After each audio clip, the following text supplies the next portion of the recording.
ایک بار حضرت سے سوال کیا کہ زندگی کا خلاصہ کیا ہے؟ ارشاد فرمایا کہ ہر حال میں اللہ تعالیٰ کا شکر ادا کیا کرو، کوشش کرو کہ پوری زندگی میں کوئی تمہاری شکایت کسی دوسرے انسان سے نہ کرے، پروردگار سے تو بہت دور کی بات ہے۔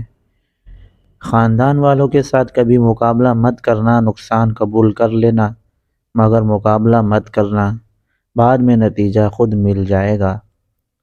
کسی بھی جگہ یہ نہیں کہنا کہ میں عالم ہوں، میرے ساتھ رعایت کرنا، یہ ایک غیر نامناسب عمل ہے۔ کوشش کرو کہ دینے والے بن جاؤ۔ سب سے بہترین دسترخوان گھر کا دسترخوان ہے، جو بھی تمہارے نصیب میں ہوگا بادشاہوں کی طرح کھا لو گے۔ اللہ تعالیٰ کے سوا کسی سے امید مت رکھنا، ہر آنے والے دن محنت میں مزید اضافہ کرنا، مالداروں اور متکبر کی مجالس سے دوری اختیار کرنا مناسب ہے۔ ہر دن صبح کے وقت صدقہ کرنا، شام کے وقت استغفار کا ورد کرنا، اپنی گفتگو میں مٹھاس پیدا کرنا، اونچی آواز میں چھوٹے بچے سے بھی بات مت کرنا۔ جس جگہ سے تمہیں رزق مل رہا ہو اس جگہ کی دل و جان سے عزت کرنا۔ جس قدر ادب کرو گے انشاءاللہ رزق میں اضافہ ہوگا۔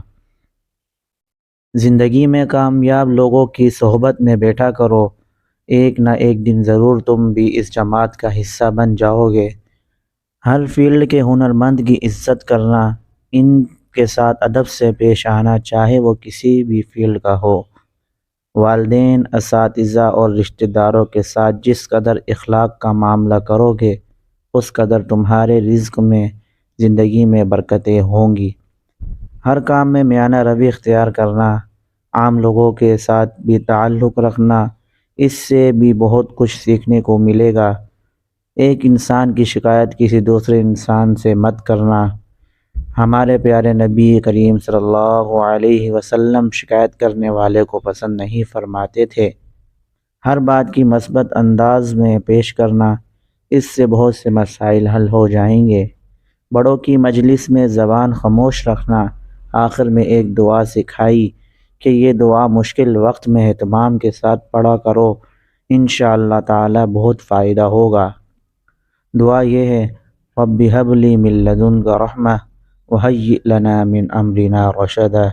اللہ تعالی ہمارے استاد محترم شیخ الاسلام حضرت مولانا مفتی محمد تقی عثمانی صاحب کی زندگی و صحت میں برکت عطا فرمائے، آمین یا رب العالمین۔